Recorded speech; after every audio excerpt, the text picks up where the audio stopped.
Hello everyone, welcome back to our readings of categories and sheaves. Today we're going to be doing something a little bit different. Instead of just marching on through the book and onto section 1.5, we're going to be taking our first little distraction, or maybe diversion if you like better, and we're going to be discussing the functor of points. And this is a notion given to us by Grothendieck in algebraic geometry, which is a useful functorial method for studying problems in algebraic geometry. And it's basically just our Yoneda functor dressed up in a new setting. So today we're going to start getting our hands dirty with some ideas and arenas in which the category theoretic machinery that we've been learning so far can be applied. And so in order to do that, we're going to have to set up some of the basic notions of scheme theory from algebraic geometry. This will probably be the bulk of the video, but afterwards we'll say some words about what kinds of problems and what kinds of notions this functor of points allows us to talk about and why this is useful. So to start off with, we have to say what the fundamental objects are of algebraic geometry, and these are called schemes.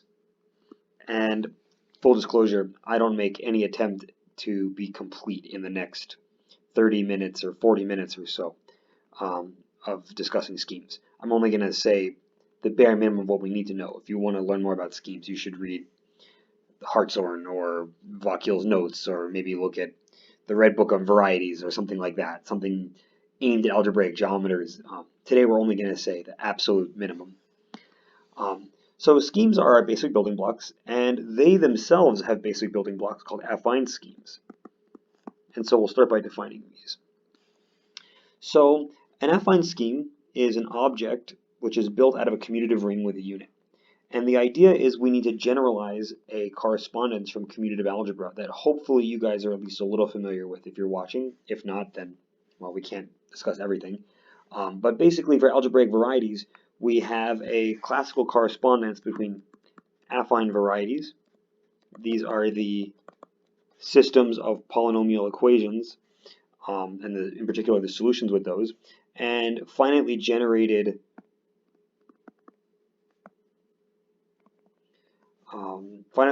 algebras over an algebraically closed field.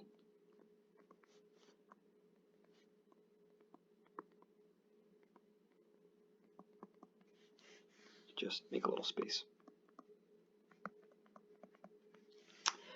And the relationship basically just takes the zero locus of a polynomial system and associates to it the collection of all the polynomial functions not vanishing identically. And this is it's a basic theorem, basically, that this correspondence is a bijection. Now, scheme theory tells us, or scheme theory informs us, that when we're thinking about this bijection, we should, instead of starting with the affine varieties, which is usually what we do, and then translating this into algebra and studying the algebraic objects, is we should start with the algebraic objects and then produce a language which is as broad as possible, sort of rejecting these restrictions and trying to find a language that enables us to construct something which sort of behaves like a variety with this language, but it doesn't have these conditions on it. And then we're going to try to import our geometric ideas onto these new objects. And so what we're going to have to do in order to construct affine schemes along this line of reasoning is proceed in 3 steps.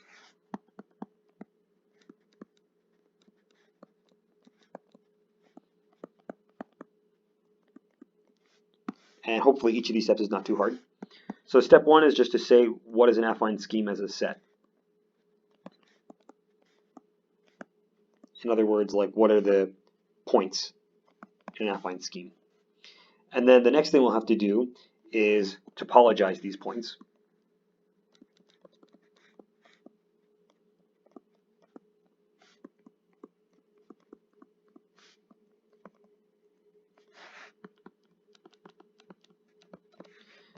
And then finally, we're going to equip this topological space with a sheaf.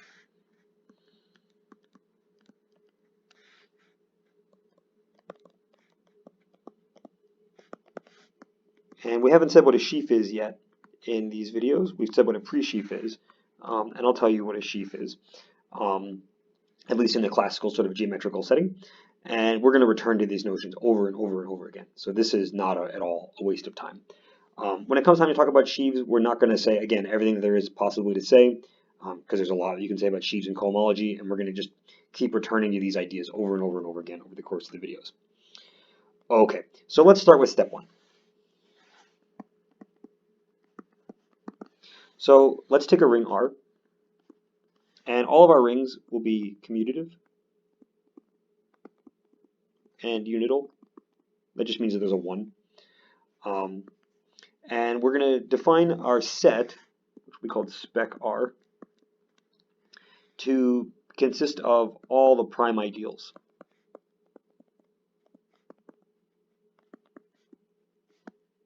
And I'm going to take for granted that you know what a prime ideal is, but we will follow the convention that we do not consider all of R to be a prime ideal, but we will consider 0 to be a prime ideal.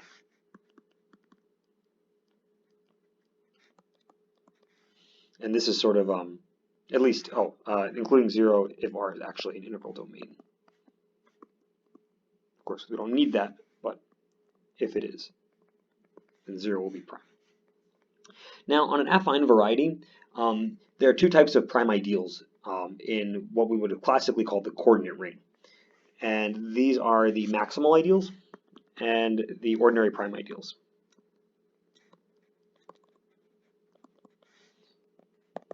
Maybe I'll just call them maximal and non-maximal for the moment.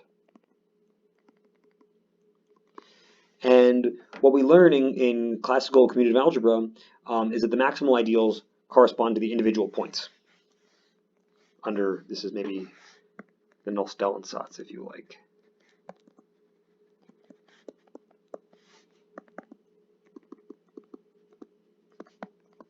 And the non-maximal ideals correspond to the subvarieties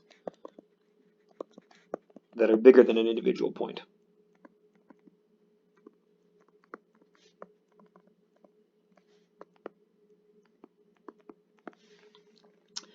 And these subvarieties are going to then represent for us, these will be points that will be in spec R, but they won't represent individual points, they'll represent what are called generic points.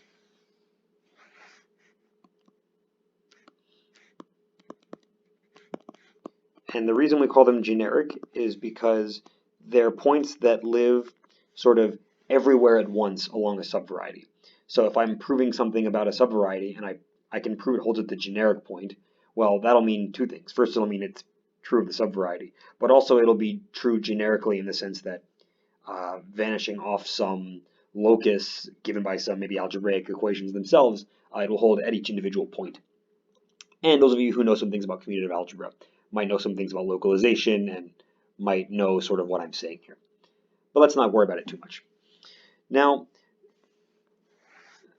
taking this collection then and defining this to be spec R naturally has on it notions of generalized functions, we might call them.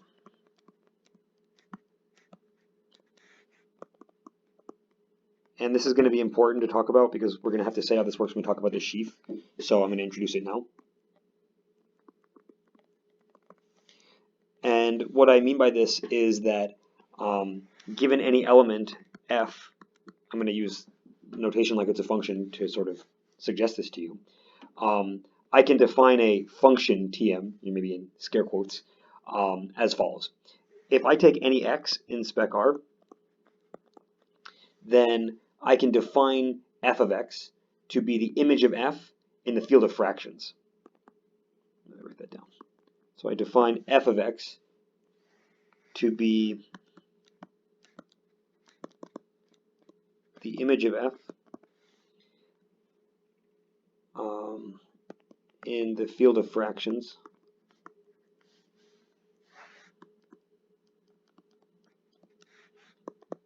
R mod x. It's not necessarily a field, so I have to take the field of fractions. So in other words, x here represents some prime, and then I can take the quotient, and then if that's not already a field, if x wasn't maximal, then I can take the field of fractions, basically further localizing, and then I can define f of x to be the image of f in this field. And the reason that this is a generalized function and not some ordinary function is because it's often the case in algebraic geometry that these points don't even give the same type of field.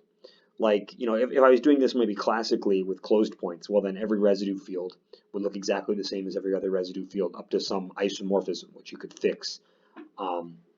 Well, actually, maybe you couldn't fix it. Now I'm not sure. I don't want to think about that. But it's important to note that you can't have any hope here because, like, take for example, like z, right? Let's say r was just z. Then all these primes, these x's will just be ordinary prime numbers. And when I pass to the quotient, I'll be getting things like finite fields. And these don't even have the same characteristic. So there's definitely no way that I'm going to be identifying all of these fields simultaneously. So this function sort of takes in ring elements and tells me how they look at each individual point, but that's going to vary wildly from case to case. Another important thing about these functions is that they're not enough to tell the whole story about R. What I mean by that is how do I say this? It's possible that I could know things about the functions and not be able to recover all the information about spec R. Let me just give an example. So let's suppose that R is actually a field. So I'll call it K. Then I can think about the ring Kx mod x squared. And this has a name. It's known as the ring of dual numbers, in case you're familiar with that. It basically represents tangent vectors at a point. And there's only a single prime ideal in this ring, and that's x itself.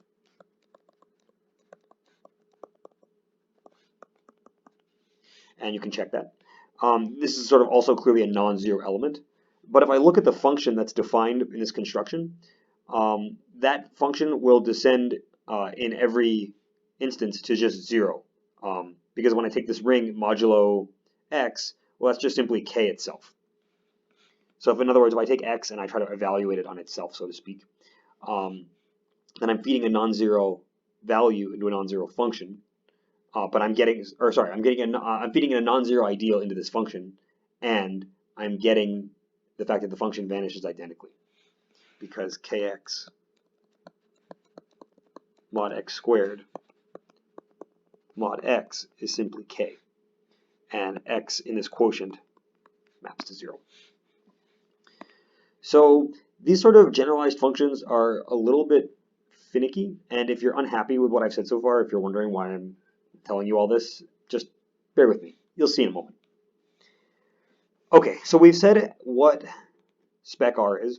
Now it's time to put a topology on spec R to make this into an honest-to-goodness topological space. So this brings us to step 2. And what we do here is we actually are going to declare the closed sets. This is a little bit unusual, but hopefully all of you have seen some topology so you're comfortable with it. What we do is the following. For every set S in R, so this is on the algebra side, we define a set Vs, and Vs will consist of all the primes, in other words, all the points, where f of x is 0 for all f in S, in the sense of our functions just so mentioned. So this sort of generalizes the idea of a variety, and that's one reason why you might think of this as being like the variety that S defines, just by taking the basically the set of all points at which this guy vanishes, and this is sort of like the 0 locus of these elements, and we take this to be a closed set.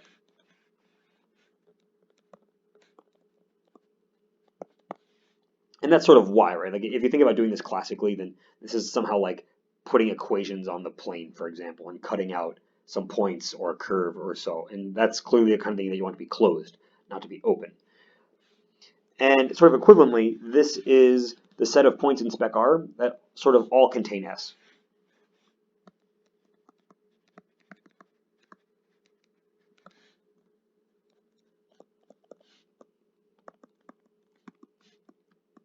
Thinking of this as these ideals as containing elements.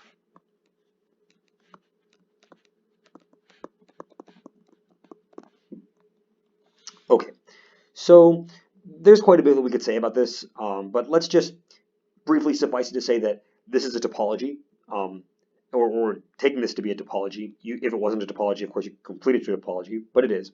And then we're going to take for granted that it has as a basis those sets which are the complements of single elements. And we'll denote those by like XF, for example. This will be spec R minus V of F, for F a single element of R. And these are a basis. The topology that we've constructed in this way is called the Zariski topology. You don't need to know that, I don't think, but I might say it more, or you might hear it, so just for your general knowledge. And the points of these sets, these XFs, these are simply the primes that don't contain F, and therefore the primes that survive the localization process. For those of you who are familiar with commutative algebra, these are, or maybe I'll write this down, all primes not containing F, just from what I said above. And these are the primes that descend to the localization. Maybe I'll say pass to the localization.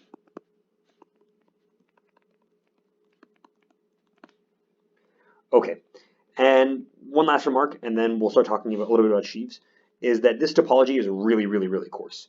In fact, generically, like outside of some really small and sort of trivial examples, almost every open set, other than the empty set itself, will be dense in a scheme, in an affine scheme that's built this way. It's also pretty much never Hausdorff.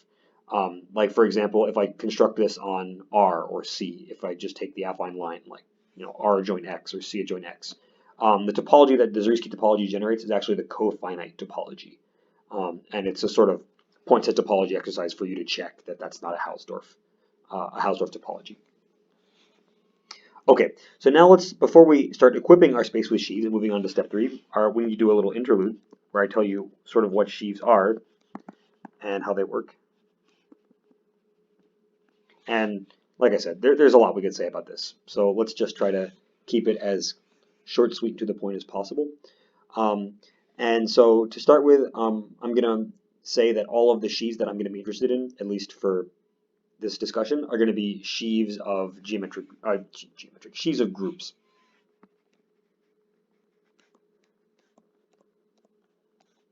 Now you could do the same sort of discussion, sort of mutatis mutandis, with pretty much any algebraic object you want. You're just going to replace all of the groups with rings or modules or whatever you like, just like for pre-sheaves.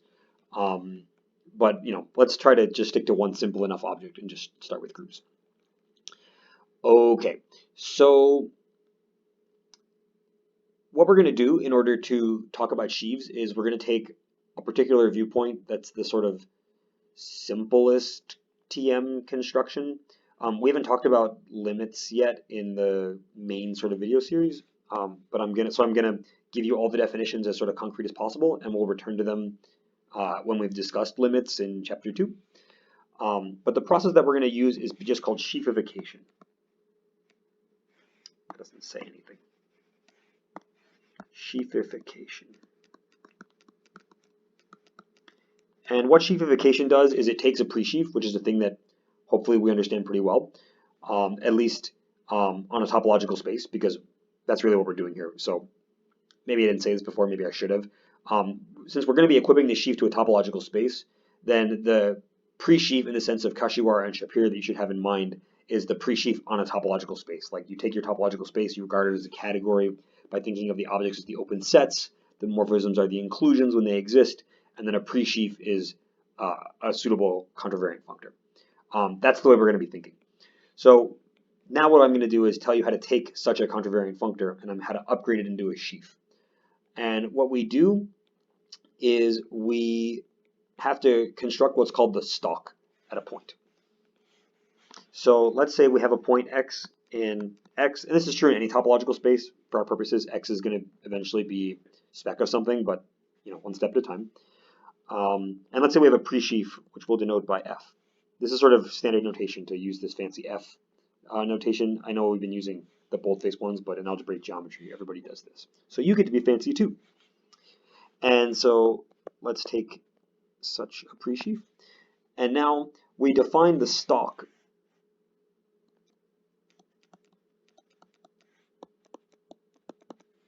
f lower x of f at x to be the direct limit, and I know I didn't say what that is, I'll elaborate in a moment, of all f of u where u contains x. And we typically denote this by lim and I always get this confused. I really hope it's the forward lim. Like so. And let's say what this means then in ordinary English, since we haven't discussed limits yet. What you do is we start by taking the disjoint union of all the f of u's. So lim is the disjoint union over all these guys. And this is a really monster huge group in general. So we have to, well, actually, it would be disjoint union for sets because it's a co-product, but it's fine. We're not going to stress too hard. And what we do is we declare an equivalence relation where sigma is equivalent to tau. If sigma is in f of u and tau in f of v, two open sets, and there's an open neighborhood w also containing x, w lying in the intersection of u and v, with the restriction maps u to w and v to w, sending sigma and tau to the common image. So maybe the way I'll write this is the restriction map from u to w of sigma equals the restriction map from v to w of tau. I don't remember if I fixed this notation or not, but it's common to use rho for the restriction maps when you need to really be clear. You'll also sometimes see sigma restrict w equals tau restrict w, like so. And basically all we're doing here is capturing the idea that sigma and tau agree on a common subset. Like, you know, a really common example of this sort of sheaf is you're thinking about sheaves of functions on a space. And the idea is basically that the stalk captures the behavior of what happens at any given point. And so we sometimes call these germs, and we say that two germs are equal when there's some small neighborhood on which those functions agree. Okay, so then with this notion of stalk in mind, we have this definition. A presheaf is called a sheaf if it satisfies the following further condition.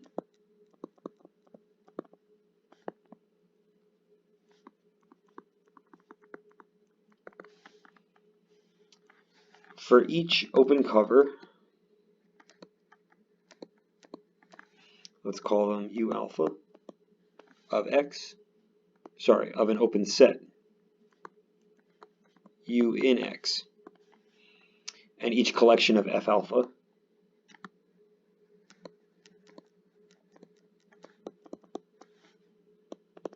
the F alpha in F of U alpha with equal restrictions to common subsets.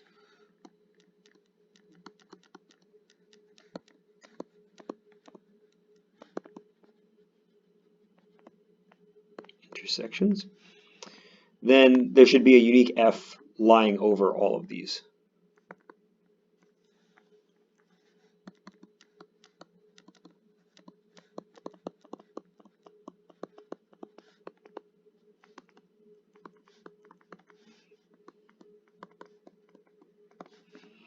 So in other words, what we're doing here is saying if I have some set, like so, some U, and some open cover, yada yada, where I have an F alpha and an F beta over here, and F alpha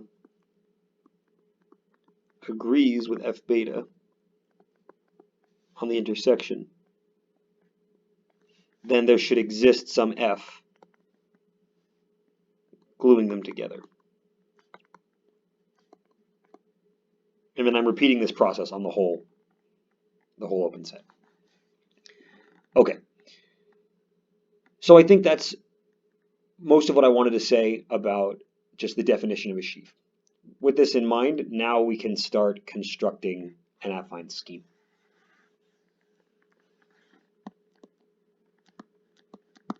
So we need to construct a specific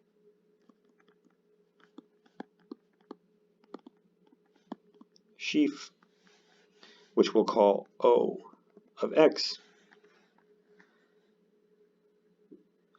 which I don't think I need to write this down, but which together with the data of spec will allow us to say what an affine scheme is.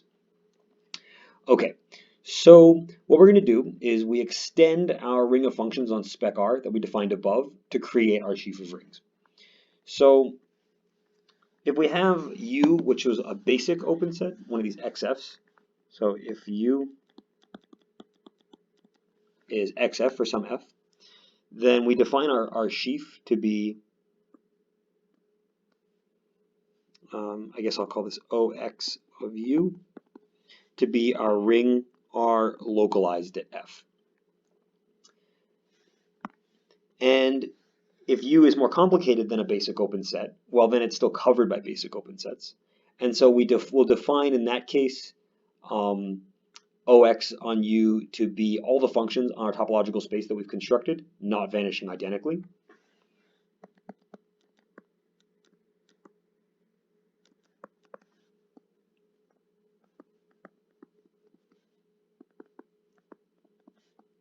All non-vanishing generalized functions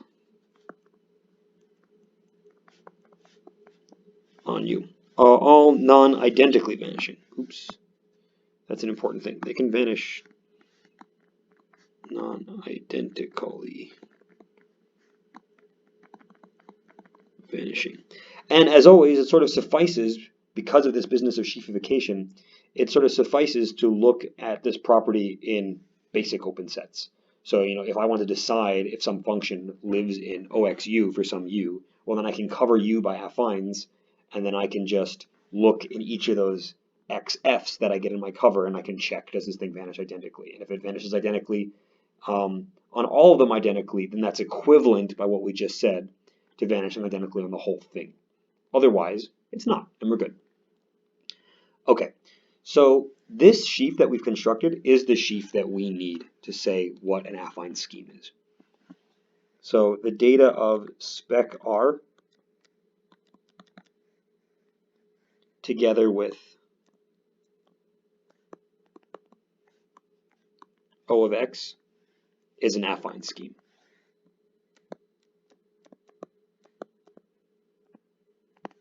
And this is actually sort of good that we've put in this work to say what this is. I realize this has been like a 30-minute video now to give a definition. But the important thing about this is that to actually say what a general scheme is actually not really any harder. So a general scheme, maybe I'll write this down. A general scheme is any topological space which we could also call X, with a structure sheaf. Structure sheaf is just the name of the sheaf OX that we constructed so far, with the property that there exists an open covering of X such that each U in the cover should be homeomorphic to an affine scheme.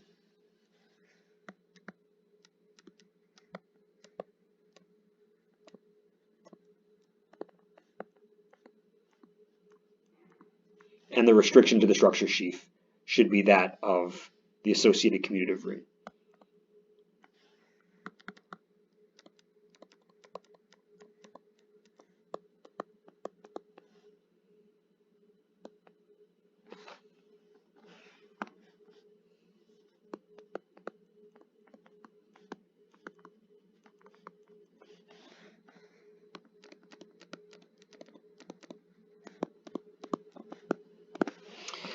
Okay, so this construction altogether, these define the objects of our new category. So after all of this work, we've created a category where the objects are these general schemes. And now we want to say what the morphisms of schemes are. So we'll call this category scheme.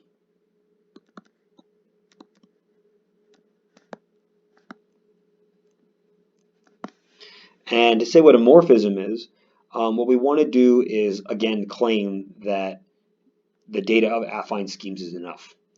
So what we do is we define a morphism of schemes as follows.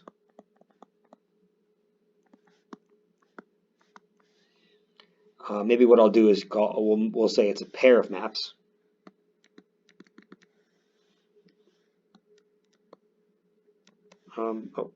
Morphism of schemes phi x to y. And what we'll do is we'll have a map which maybe I'll call psi,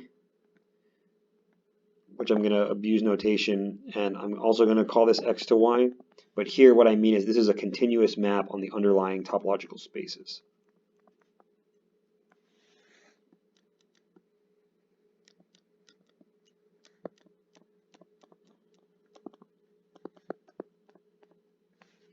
And then the other data we need is a map which is often denoted by psi upper hash. I don't know what to call that symbol. I'm going to call it hash, or I'm not going to reference it at all. And this is a map from O of y to our push forward of OX. And I didn't say what the push forward is, so let me do that really quick.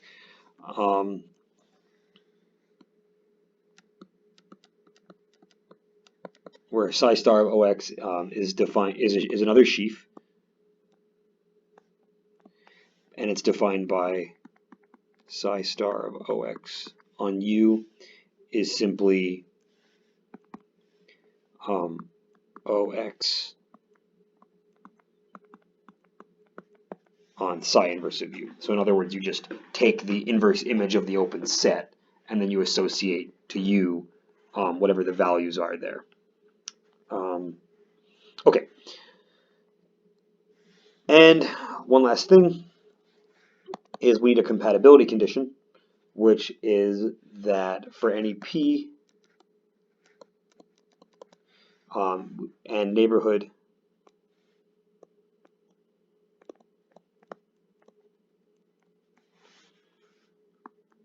let's call it U containing Q, which will be our image of P, an element of our sheaf called a section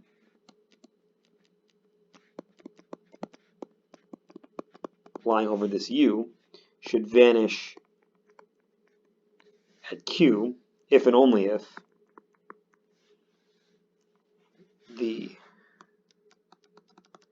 our guy psi hash here of F in the pullback here vanishes at P. So in other words, what we're doing here is we're insisting we have these two maps. One of them should be a map on the spaces, and one of them should be a map on the sheaves, and that these two maps should have something to do with one another. In other words, the vanishing, in other words, the only thing that our maps are really able to detect, because in pure algebra world is whether or not something is zero, should be compatible. So if something vanishes in one, then in our sheaf, then the topological space should send it to a suitable point where it also vanishes there. And that should be an if and only if. Okay. And already now we have been talking for 35 minutes. So I think I'm going to call it here so that next time I can say some words about the functor of points. I realized I wanted to get to this time, but I suppose if I do, then we'll be talking for almost an hour. Maybe that's enough for one go. Okay, so then in that case, then let's just pick this up next time. Hopefully we'll talk to you guys soon. Take it easy.